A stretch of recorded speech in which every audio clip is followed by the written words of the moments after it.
Le Premier ministre reçoit l'ambassadeur d'Indonésie dans notre pays. Le renforcement de la coopération entre nos deux pays au centre des discussions. Nouakchott abrite des journées de réflexion sur la prise en charge de la grossesse dite forfait obstétrical.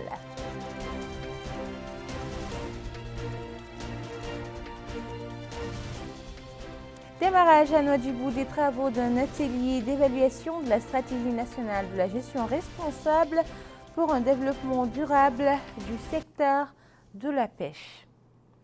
Merci de vous joindre à nous. Avant de développer les titres, d'abord le courrier du président de la République. Mohamed Ould Cheikh Al Ghazouani a adressé aujourd'hui un message de félicitations à son Excellence Brahim Saleh, président de la République d'Irak, à l'occasion de la célébration de la fête nationale de son pays.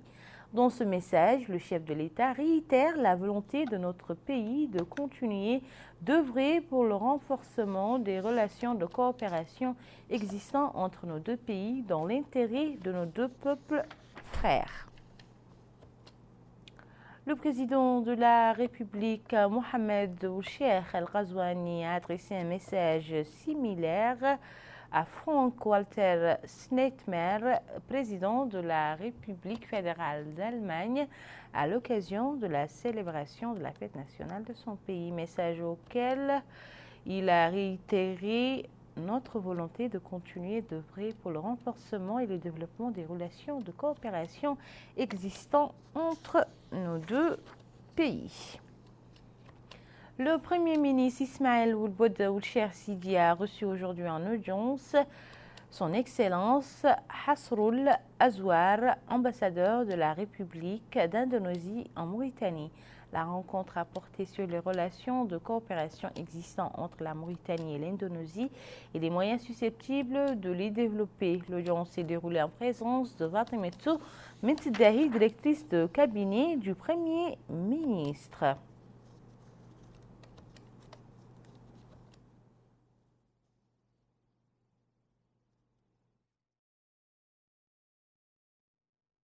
Autre audience dans ce journal, celle que le président de l'Assemblée nationale, le député Cheikh Ould Baya, a accordée à l'ambassadeur chef de la délégation de l'Union européenne dans notre pays, son Excellence Joaquim Dirazo. La rencontre a été l'occasion de passer en revue les relations de coopération entre notre pays et l'Union européenne, notamment dans le domaine du Parlement. Et nous restons à l'Assemblée nationale où son président, le député Cheikh Ould Baya, a également reçu en audience son Excellence Robert Moulihi, ambassadeur de France en Mauritanie. La rencontre a porté sur les moyens susceptibles de renforcer la coopération parlementaire entre les deux pays et de passer en revue les mécanismes permettant la dynamisation de la coopération bilatérale. L'audience s'est déroulée en présence du secrétaire général de l'Assemblée nationale, Abdallahi Ould Salah. Le ministre des Affaires islamiques et de l'enseignement originel, Dah Ould Sidi Ould Amar Taleb, a annoncé cet après-midi à Nouakchott la création et l'activation de 11 sièges scientifiques dans tous les arts enseignés dans notre pays. Il a expliqué que cette mesure s'inscrit dans le cadre des directives du président de la République visant à améliorer les sciences dans notre pays. Le ministre a déclaré que la sélection de scientifiques pour superviser ces sièges se fera sur la base des critères de l'efficacité et de la compétence. Lancement à Nouakchott des journées de réflexion sur le forfait obstétrical organisées par le Programme national de la santé. L'objectif de ces journées de réflexion est de pouvoir offrir des soins de qualité aux femmes en état de gestation. Et c'est un reportage de Mohamed Lamine Bakar. Comme son titre l'indique, cet atelier permettra aux experts du secteur de la santé d'échanger la réflexion sur le parcours du forfait obstétrical, FO, initié il y a 20 ans pour réduire la mortalité parmi les mères et les bébés. Parmi les sujets soumis au débat, la stratégie FO comme initiative de réduction des barrières financières à l'utilisation des soins de santé maternelle et néonatale, les principaux goulots et problèmes mis en exergue par les évaluations, l'état de mise en œuvre des recommandations du dernier atelier sur le FO ou encore l'harmonisation des gardes et la sécurisation de leur financement. Des sujets parmi d'autres dont l'objectif à terme devra aider le ministère de la Santé à avoir une meilleure visibilité sur l'efficacité de ce système. C'est du moins ce qu'a souhaité Dr Mohamed Nadir Hamed, patron de ce département, qui a indiqué qu'il est attendu de cette rencontre d'approfondir la réflexion pour assurer l'efficacité de ce système et partant garantir une meilleure prestation des services de santé tout en corrigeant, a-t-il dit, les dysfonctionnements constatés et disposer d'une vision stratégique de ce système dans la couverture sanitaire globale. Il s'est dit convaincu que l'atelier présentera les solutions adéquates qui permettront de relever le rendement du FO afin de réduire la mortalité maternelle et néonatale, assurant que son département accordera une importance particulière aux résultats et décisions de cette rencontre. Le forfait obstétrical connaît certes des hauts et des bas, mais de l'avis de représentants de l'Agence française de développement, ce dispositif peut évoluer et s'adapter aux profondes mutations qu'a connues le secteur de la santé ces dernières années. Cet atelier intervient donc à point nommé dans la perspective plus large des réflexions en cours sur la couverture santé universelle pour lesquelles le dispositif du forfait peut servir de base à la construction d'un système de santé répondant aux objectifs de l'agenda 2030. Je salue donc l'initiative, Monsieur le ministre, de cet atelier dont l'importance est toute particulière, notamment pour Nouakchott, car il s'agit de trouver un équilibre entre les soins prodigués dans les structures primaires et le référencement des femmes présentant des complications avant ou pendant l'accouchement. Enfin, il est attendu des experts de proposer une cartographie rationnelle des soins obstétricaux et néonataux d'urgence ainsi qu'un plan de passage à l'échelle de la PTME à travers le dispositif national forfait obstétrical. Direction à présent Nouadhibou, où se sont ouverts les travaux d'un atelier d'évaluation de la stratégie nationale de la gestion responsable pour un développement durable du secteur de la pêche 2015-2019. Cet atelier vient couronner un processus d'études, d'enquête de terrain et de rencontres avec les différents intervenants dans la mise en œuvre de cette stratégie. Compte rendu Bokar Baylaba. Le secteur de la pêche est stratégique pour notre pays en termes de drainage des recettes fiscales et d'apport en devises. Il est surtout important pour sa contribution au développement en termes de création d'emplois.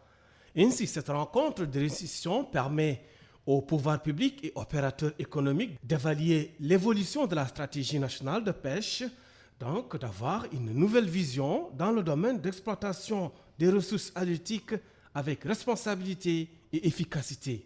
Donc cet atelier de récession aujourd'hui, comme vous savez que le ministère des Pêches il a mis en œuvre depuis 2015 une nouvelle stratégie de gestion responsable pour un développement durable des pêches 2015-2019.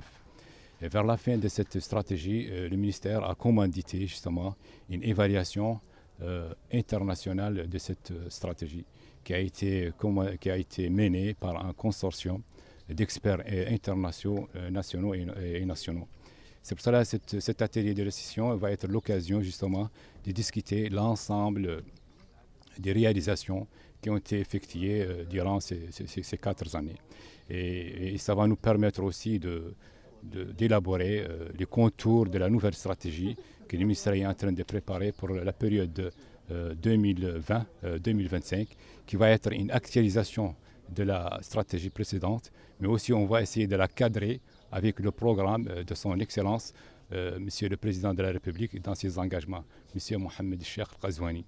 Donc c'est pour cela qu'on a invité l'ensemble de nos partenaires, des opérateurs économiques, de nos partenaires techniques et financiers, de la société civile, pour que justement, comme la stratégie précédente, que cette stratégie aussi soit le fruit d'un ensemble de concertations générales. Pour le ministre des Pêches et de l'économie maritime, Nani Ould Chourouka, La stratégie nationale de la pêche contribuera à la lutte contre la pauvreté et l'absorption du chômage et à la sécurité alimentaire. Il a appelé tous les acteurs du secteur, experts, chercheurs, syndicalistes, professionnels et investisseurs à participer activement au succès de cette stratégie qui sera adoptée pour atteindre les objectifs sectoriels énoncés dans le programme du président de la République, notamment l'emploi des jeunes. En somme, les investissements dans le secteur de la pêche en Mauritanie doivent avoir des résultats escomptés tant au niveau social ou économique qu'au niveau de la promotion d'une pêche durable, condition indispensable au développement des investissements dans le secteur. À présent sur la wilaya de l'Adrar où en prélude de la saison touristique 2019-2020, le ministère du Commerce et du Tourisme a effectué hier en compagnie du Wali de l'Adrar une visite dans la ville d'Attar au cours de laquelle il s'est informé sur l'opérationnalité des infrastructures touristiques de la ville. Malika Nekli. Les préparatifs à l'ouverture de la saison touristique battent leur plein. Toutes les données relatives aux prémices d'une campagne touristique réussie sont concordantes. Dans la wilaya de l'Adrar, toutes les parties concernées ont pris les mesures œuvrant au plein succès de la saison touristique, preuve en est les façades flambantes neuves des bâtiments. C'est dans ce cadre qu'est venu le ministre du Commerce et du Tourisme, M. Mahmoud Ould Ahmed, à Attar, dans la capitale de la wilaya. Cette visite d'inspection et de travail a débuté par l'aéroport. Au cours de celle-ci, il a pu évaluer l'état des lieux du point de vue logistique et technique. Il a reçu d'amples explications de la part des responsables quant aux réalisations accomplies et aux dispositions prises pour assurer un accueil optimum des touristes et faciliter les investissements nationaux dans ce domaine. Une fois l'arrivée et le départ assurés dans les meilleures conditions possibles, les différentes tâches seront réparties selon les procédures à suivre dans de tels cas. Afin de s'assurer de la prise réelle de responsabilité des différentes administrations et services et d'une bonne coordination entre les uns et les autres, des réunions sont tenues avec toutes les parties concernées pour la réussite de la saison touristique. Le ministre du Commerce et du Tourisme a pu ainsi se rendre compte des efforts menés sur le terrain par toutes les parties prenantes concernées par le domaine du tourisme et des bénéficiaires de ce secteur. Le ministre les a exhortés à saisir l'opportunité du climat propice à la promotion de ce secteur pour mieux servir les touristes à la recherche de paysages idylliques que présente la wilaya. Au cours de ces réunions, le ministre était accompagné par le Wali de l'Adrar, M. Diagana Mohamedou El-Hajwagé. C'était l'occasion idoine pour la délégation ministérielle de rappeler, si besoin était, que le gouvernement ne ménage pas ses efforts et œuvre à surmonter tous les obstacles qui entravent le dynamisme du tourisme dans notre pays.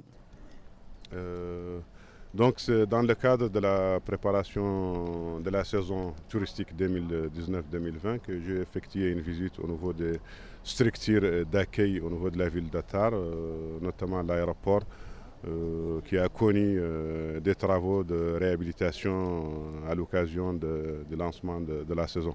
Donc grosso modo, je peux vous assurer que l'aéroport est en un bon état, que les travaux de réhabilitation sont en cours et ils seront achevés avant le lancement effectif de la saison. J'ai pu aussi visiter les délégations régionales dépendant du ministère, telles que la délégation du commerce et celle du tourisme. J'ai échangé avec les autorités administratives et sécuritaires sur la situation générale de la wilaya. J'ai visité aussi l'hôpital de la wilaya, qui est en réalité un état permettant l'accueil en cas de nécessité de visiteurs pour les premiers soins. Dans la salle de réunion du bâtiment de la wilaya, le ministre du Commerce et du Tourisme a présidé une réunion technique regroupant les responsables techniques régionaux, administratifs et sécuritaires de la wilaya de l'Adrar. La réunion a été consacrée à identifier les défis urgents et importants auxquels les différents services concernés doivent trouver solution avant le début de la saison touristique. Clôture des travaux de 3 ateliers relatifs à la 23e session de la Commission arabe de l'enfance à la 15e réunion du comité de suivi de l'arrêt de la violence contre les enfants et à la 9e session de la commission arabe de la famille qui se sont tenues à Nouakchott. Les participants à ces rencontres ont rendu publique une déclaration dite déclaration de Nouakchott dédiée à l'enfant palestinien pour souligner les calvaires que vivent des enfants palestiniens sous l'occupation israélienne et des violations perpétrées quotidiennement par l'armée israélienne contre l'enfant palestinien. Abdullah Damaba. Des recommandations ont été faites pour l'atteinte des objectifs fixés dans le cadre de la petite enfance, des exposés présentés sur la situation de l'enfance, en plus des échanges fructueux lors de cette 9e session de la commission de la famille arabe. Elle s'est tenue en présence des représentants des ministères chargés de la question de l'enfance et Conseil de la petite enfance au sein des États arabes. Je saisis l'occasion pour vous féliciter pour le déroulement et la qualité des travaux qui ont permis, en plus des échanges très fructueux, de mettre en relief les défis qui restent à surmonter et de formuler des recommandations pour atteindre ensemble, en tant que composante de la communauté internationale, les objectifs fixés en matière de bien-être de la famille et de l'enfant par notre région arabe. Madame Haïfa Abou Ghazala, secrétaire générale adjointe du Conseil des États arabes, a pour sa part félicité tous les participants pour leur contribution. En plus, elle a mis en exergue l'important rôle joué par la femme mauritanienne pour le bien-être des enfants en Mauritanie. Le ministère du Développement rural, en collaboration avec l'Organisation des Nations Unies pour l'alimentation et l'agriculture FAO, a organisé ce matin un atelier sur l'inventaire et l'utilisation des eaux usées traitées et des eaux sources d'eau usée pour le développement agricole dans les pays du Maghreb arabe. Bokar Paylaba nous en dit plus. Face à la croissance démographique, à la hausse de la demande en eau, associée à la rareté des ressources hydriques, les eaux usées traitées et les eaux de drainage représentent un potentiel pour le développement agricole. C'est cette problématique débattue durant cette rencontre et les participants ont une idée. Rien ne se perd, rien ne se crée, tout se transforme. Ce projet fait partie d'un programme plus large que la FAO mène depuis 2013 qui s'appelle l'initiative régionale sur la pénurie de l'eau. À travers cette initiative, la FAO appuie les pays de la sous-région, mais également de la région de l'Afrique du Moyen-Orient et du Proche-Orient pour faire face à la rareté de l'eau. Et donc, l'un des champs d'action de cette stratégie, c'est l'augmentation de l'offre en eau. Donc, c'est dans ce cadre que ce projet s'inscrit. La deuxième voie, pour parler largement, c'est la réduction de la consommation de l'eau à travers des programmes de gestion de la demande et de l'économie de l'eau. La troisième voie, c'est l'amélioration de la productivité de l'eau, comment obtenir le plus de production agricole possible avec les mêmes volumes d'eau. Pour le secrétaire général du ministère du Développement rural, Ahmedou Bou, il a souligné que l'utilisation des eaux usées traitées et agricoles est la mesure la plus importante visant à améliorer la production agricole. Il a ajouté que les pouvoirs publics ne ménageront aucun effort pour exploiter les eaux usées traitées avec efficience au profit du secteur agricole. Du côté de l'Organisation pour l'alimentation et l'agriculture FAO, l'objectif est d'aider les pays concernés à trouver des solutions idoines afin de parvenir à un développement économique et social durable. L'initiative régionale sur la pénurie de l'eau lancée par la FAO en 2013 a été formulée pour soutenir les pays de la région, c'est-à-dire le Proche-Orient et l'Afrique du Nord, pour faire face à l'un de leurs défis les plus urgents, le suivi de la sécurité liée à l'alimentation et à l'eau pour un développement économique et social durable et en vertu d'une grave escalade sans précédent de la rareté de l'eau. Dans ce contexte, le projet TCP SNE 3701, dont j'ai cité l'intitulé plus haut, vient se focaliser spécifiquement sur les eaux usées, traitées et les eaux de drainage et se propose de produire un diagnostic sur la production, le stockage et l'usage de ces eaux non conventionnelles à travers des rapports d'évaluation nationaux des pays du Maghreb et un rapport d'évaluation sous-régional mettant en évidence le potentiel de collaboration. Pour rappel, l'initiative régionale pour la pénurie d'eau lancée par la FAO en 2013 a été formulée pour soutenir les pays de la région Proche-Orient et Afrique du Nord pour faire face à l'un de leurs défis les plus urgents, le suivi de sécurité alimentaire et eau. Début à Nouakchott des travaux du séminaire de formation organisé par l'Association professionnelle des assureurs mauritaniens et la Société centrale de réassurance au Maroc au profit des sociétés d'assurance, des acteurs et partenaires du secteur des assurances dans notre pays. La rencontre de 2 jours permettra aux bénéficiaires de s'informer sur les dernières techniques d'assurance en ce qui concerne les risques. Abdullah Damaba. Former les participants sur les dernières techniques d'assurance, les risques énergie, les mécanismes de réassurance, entre autres, tels sont les objectifs de cette rencontre. Elle s'est tenue en présence des assureurs mauritaniens, de la Société centrale de réassurance du Maroc, des partenaires acteurs dans le domaine de l'assurance. Le rôle de ce secteur a été mis en avant. L'assurance joue un rôle économique majeur. Elle offre une protection sociale et un soutien à l'économie à travers ses placements auprès des institutions financières. Elle garantit les investissements, consolide l'emploi et préserve le tissu économique. L'assureur est quotidiennement confronté à des risques qui peuvent mettre son activité en péril et l'entraîner à la faillite.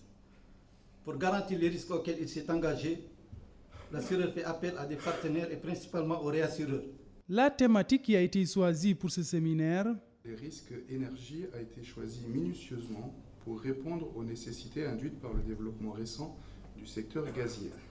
Nous avons donc invité notre consultant expert Olivier Carrière, qui possède une expérience reconnue dans tous les domaines relatifs aux assurances des risques dits oil and gas, après presque 40 ans de pratique à Paris et à Londres.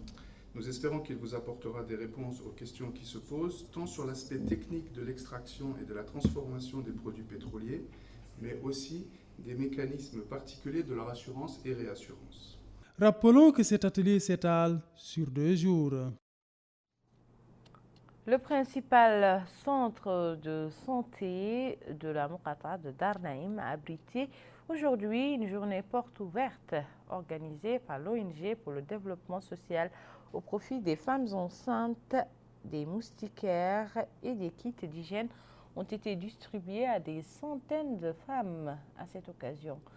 La cérémonie de lancement de cette journée a été l'occasion pour le responsable de l'ONG Ahmed Ould Mohamed Salek de souligner l'importance de cette activité qui, selon lui, s'occupe particulièrement de la santé de la mère et de l'enfant et vise à les protéger du paludisme en cette période. Cette journée a été organisée en collaboration avec le Programme national de lutte contre le paludisme en partenariat avec les Moukata de Toujinine et Darnaïm. Ce journal est à présent terminé. Je vous en rappelle les titres. Le Premier ministre reçoit l'ambassadeur d'Indonésie dans notre pays. Le renforcement de la coopération entre les 2 pays au centre des discussions.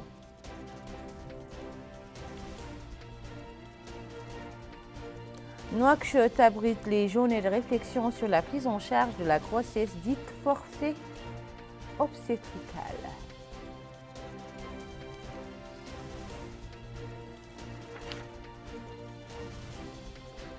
Démarrage à Nouadhibou des travaux de l'atelier d'évaluation de la stratégie nationale de la gestion responsable pour un développement durable du secteur de la pêche.